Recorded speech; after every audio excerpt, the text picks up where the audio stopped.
This is a special edition of Live. We've done a number of these, obviously, with different people and friends and in different industries. And today we're on with Gabriel Stelian-Shanks. And Gabriel is artistic director of the Drama League. He's a director, writer, producer, and he's directed numerous shows written for film, television, and theater. And today we're going to talk about Broadway and the future of Broadway. So, hey, Gabriel.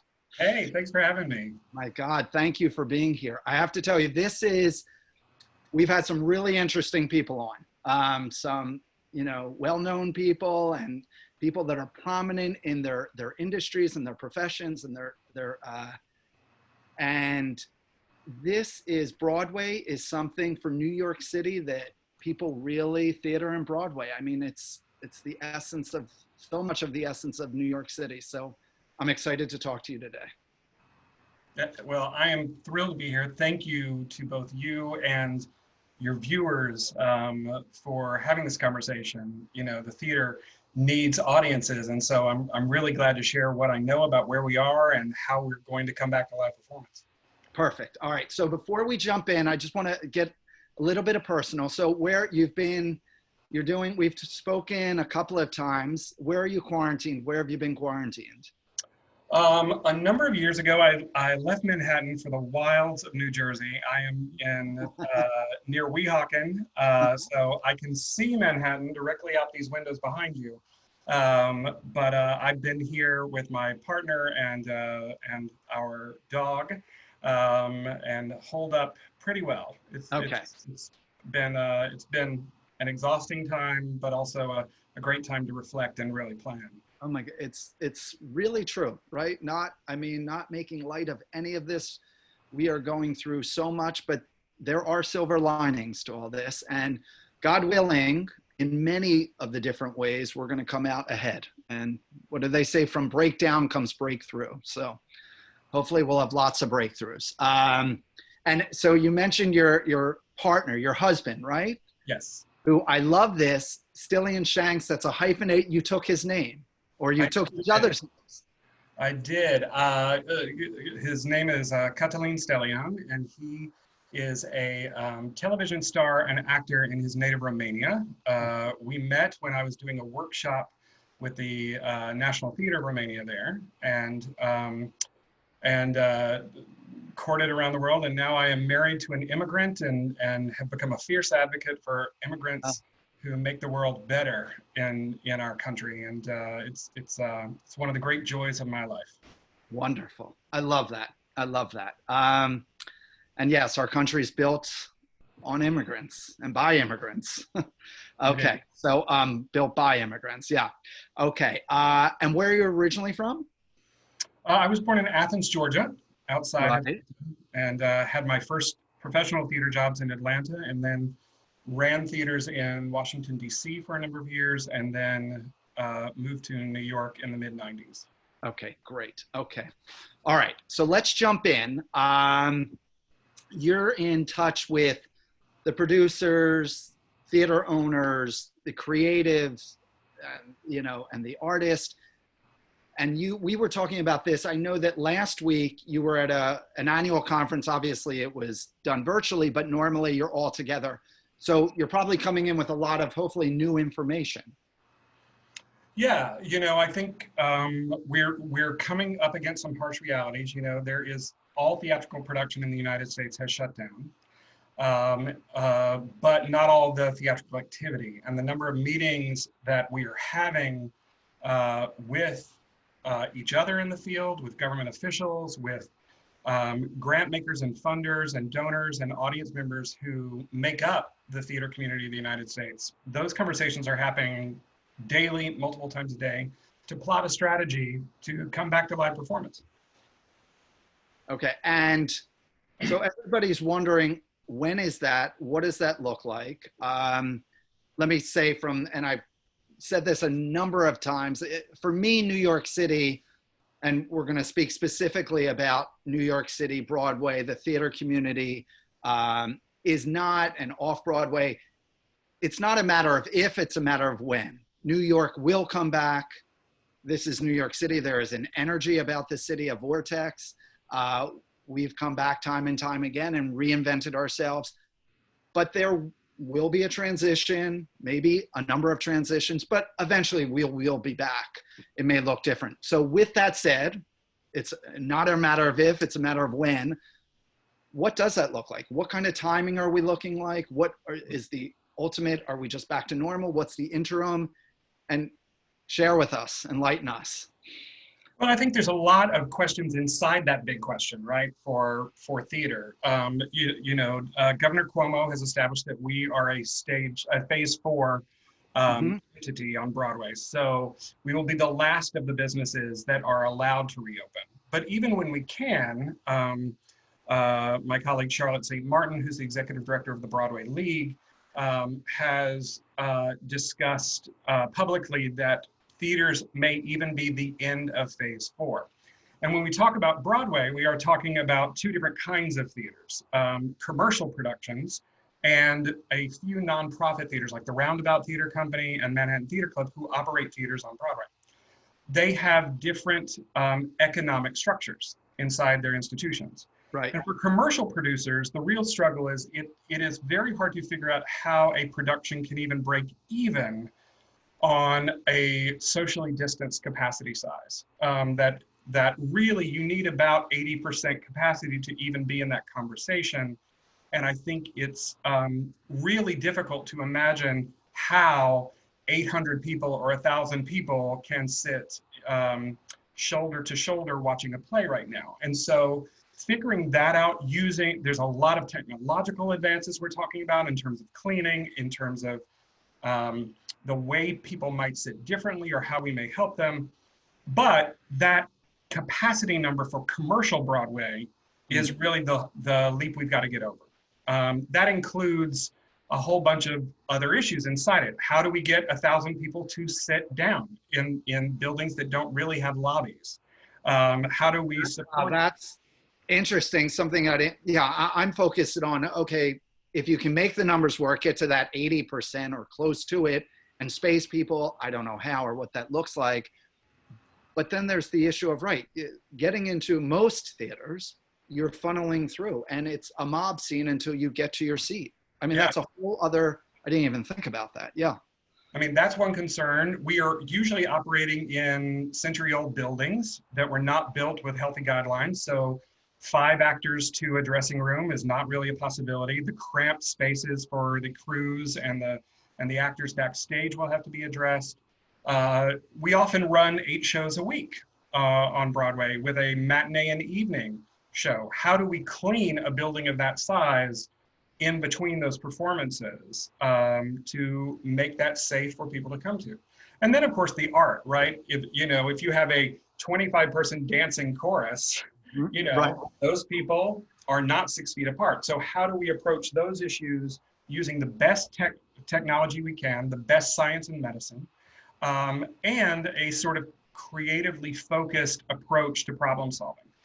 This is what theater people do. We do this all the time. So we will make these decisions. We need some more facts on the ground, I think, when you say sort of when we come back. A lot of people on Broadway are starting to coalesce around the idea that we will be back in March of 2021. 2 large Broadway shows, MJ, the Michael Jackson musical, and Plaza Suite starring Sarah Jessica Parker have recently announced that they will begin previews in March.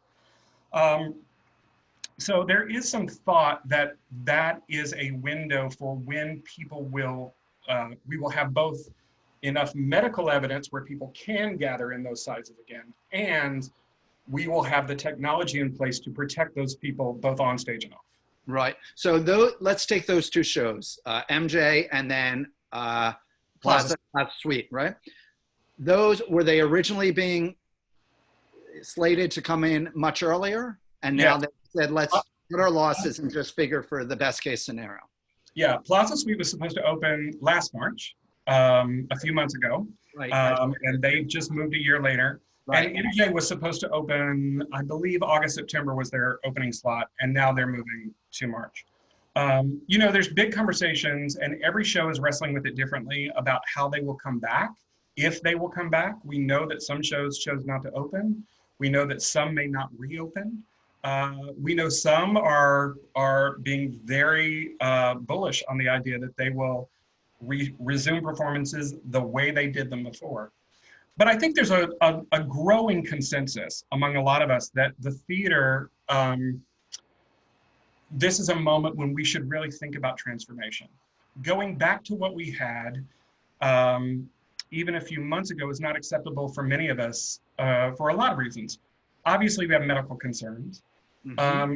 We know we were working in a deeply unjust and racist society, which meant that the theater that it reflects also had that baked into the way it was made. So we want a more equitable system and a more equitable world. So let's sorry to cut you off. Let's talk about that for a moment. It's obviously very timely. So talk to me about that. You make a statement that the theater, as many cultural institutions, business institutions, were running with an underlying, if not, very basic systemic racism. Tell me what you mean by that within theater, within your community.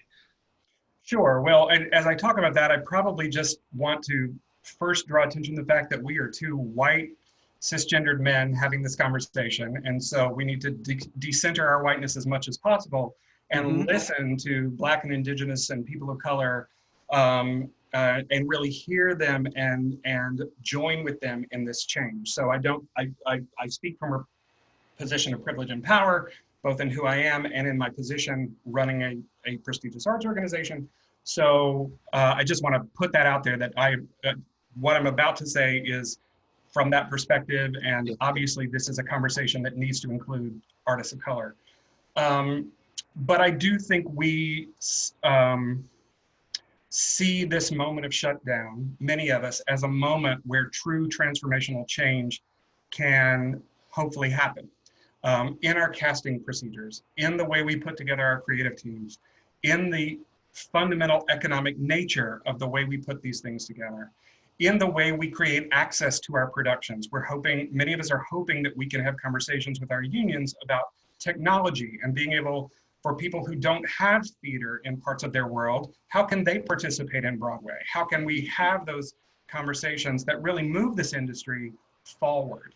I think it's really possible. I feel very excited by the opportunities this moment offers us to talk about anti-Blackness, to talk about systemic racism in our practices.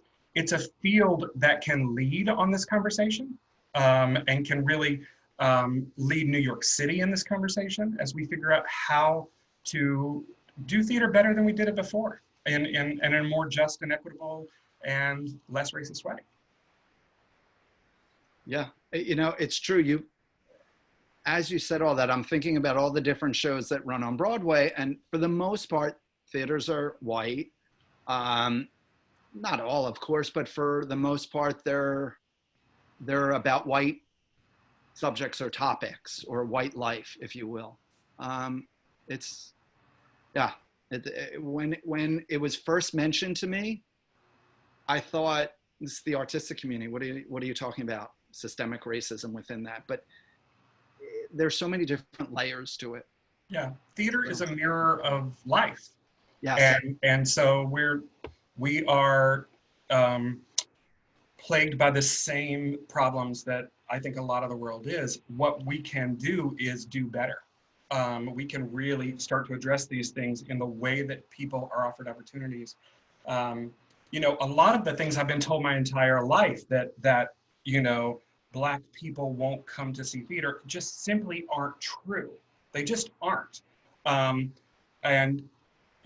that white people won't come see work about race. And we had productions of Slave Play and the Tina Turner musical and things that just eliminated those racist old tropes right. From our thinking. And so I think we can really do better. I'm committing myself, and the Drama League is committing to being a leader in that change. I love that. So what would that mean? I mean, you're taking on that commitment. Your organization's taking on that commitment. Talk to me about the Drama League and how you can lead that, as well as a broader, I mean, you're the oldest theater organization, is that true? We are one of them. We are 105 years old this year. Okay.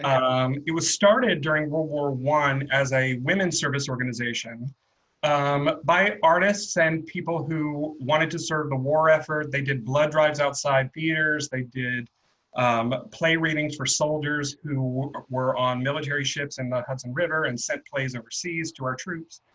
But it rapidly became the people who wanted to recreate the great theater cultures that they had left as immigrants in Europe.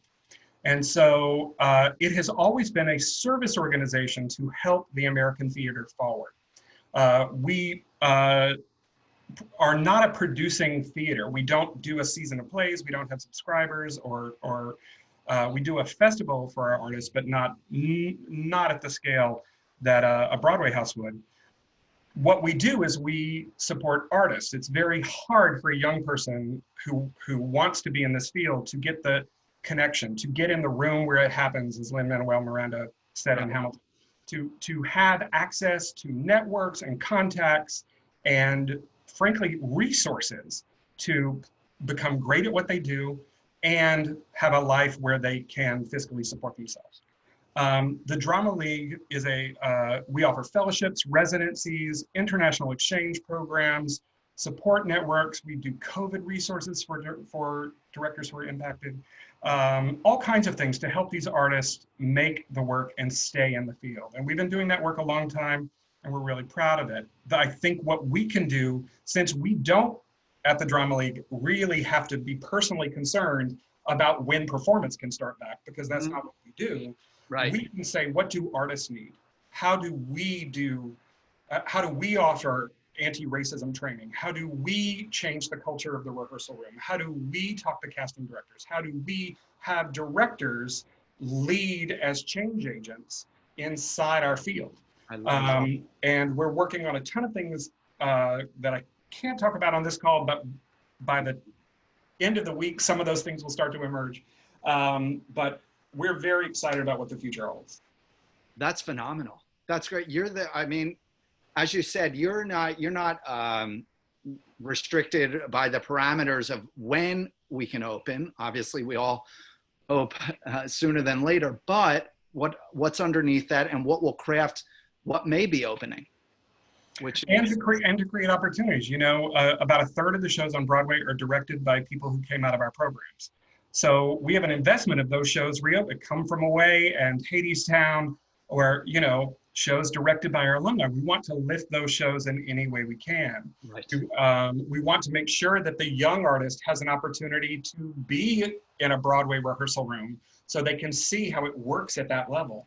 So there's a lot here that we're excited about doing in a great new way. You know, there's a lot of possibility in this moment. I don't want to seem too Pollyanna about the devastation we're dealing with economically in the field and the struggles that we're going to have medically for many years in the field. But, you know, never waste a good crisis, right? You know, like this is a moment where we can change too. Yeah, we're living history, yes. And as you talk about pivot, I mean, 105 years old and how it started and what was it about, and then to adapt and adjust through what the cultural needs were. So my money's on you guys. Go ahead and do it. Thanks. Well, if anyone who wants to join us in this fight, come to dramaleague.org. We'd love to have you. So let me ask you, how can Broadway fans support their favorite theaters, actors, productions? What can people do to help? Everyone right now is looking for donations. We're trying to keep our artists. We're trying to keep them staffed during this time when we can't perform. So donations are really helpful.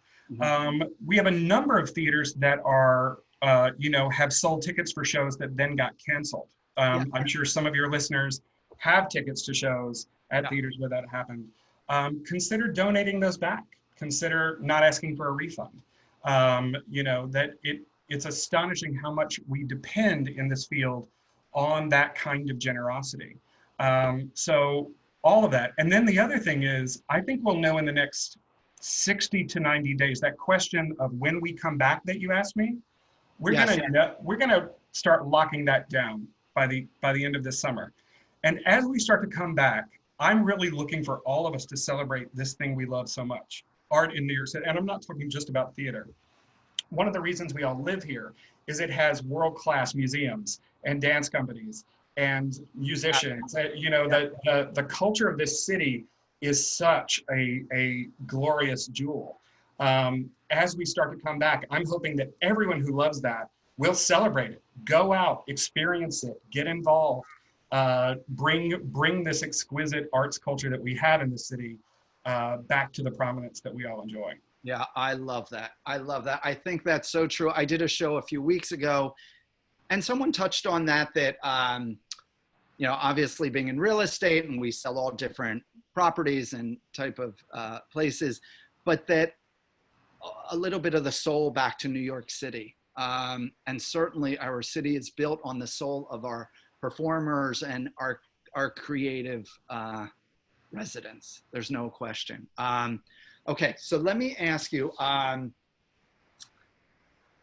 that's about support. I love that. Obviously, in terms of timing and what it looks like, and you said haven't figured it all out yet, but clearly people are working on it.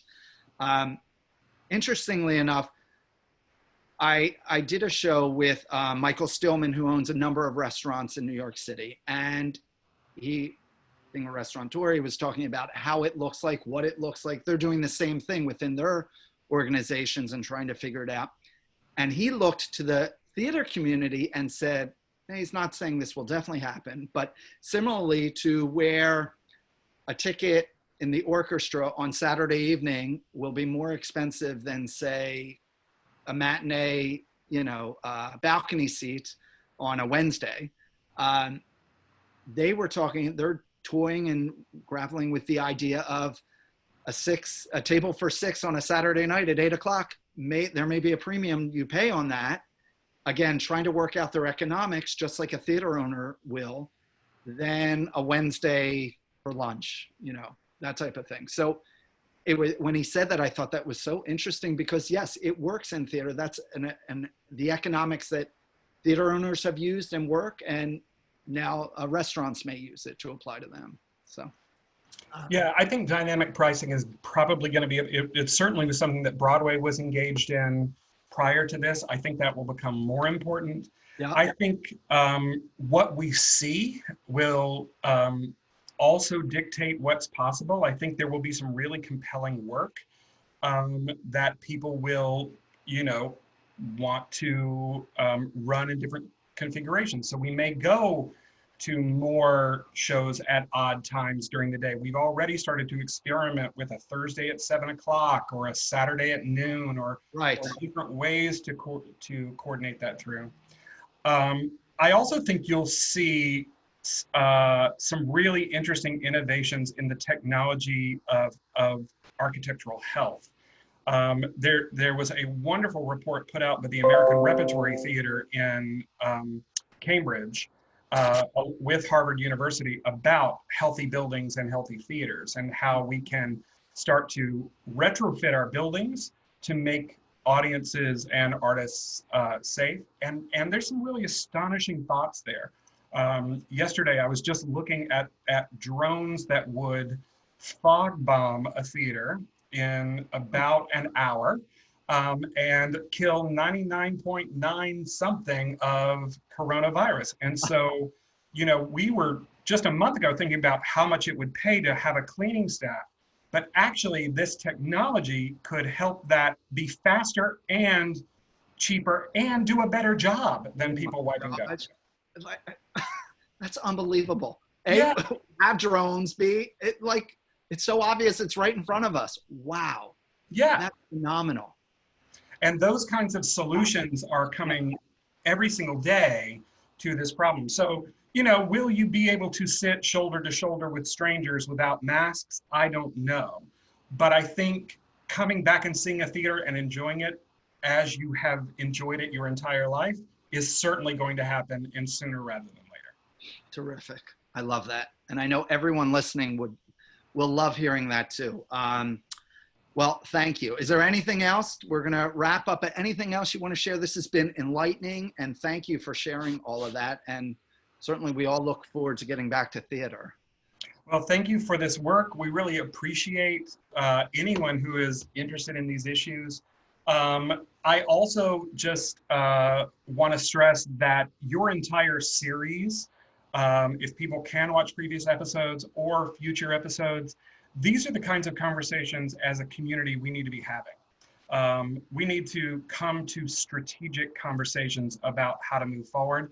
I know for a long time, a lot of us were just sort of shell-shocked in March and April, and there's a struggle. Now is the time for conversations like the one Stephen Cohen is having. We need to start figuring out how we move forward. So thank you for being a leader in that as well. Well, we're all just trying to do our piece, right? Yeah. I sell real estate in New York. Who would think that, what do I have to offer? But anyway, we're all trying to do our piece and come from the heart. But I do appreciate that. As people know, if they want to watch them, Stephen Cohen Team NY is our website. And Gabriel, thank you again. This has been incredible. It's such an important part of New York City, and a question, I'm telling you, restaurants and Broadway and theaters. That's what people are asking and talking about. So thank you for sharing with us. Okay, everyone, please join in this Friday, June 19th, and it's at 2:30. We're always on at 2, but we're going to be on at 2:30, where Tim will be live with Isaac Calpito, Isaac Boots, better known as Isaac Boots, who has taken, do you know who Isaac Boots is, Gabriel? I just love the name. I have no idea who that is. Isaac, I believe, was a Broadway dancer at one point. Just Google him. He's everywhere. He's a personal trainer, but during this time of COVID, he has exploded on Instagram. He's everywhere. And it's a hard workout. So Tim's going to be interviewing Isaac Boots, 2:30 this Friday, June 19th. So please join us. Thank you, everyone, for tuning in. And Gabriel, thank you so much. You're quite welcome. Bye-bye. Bye-bye.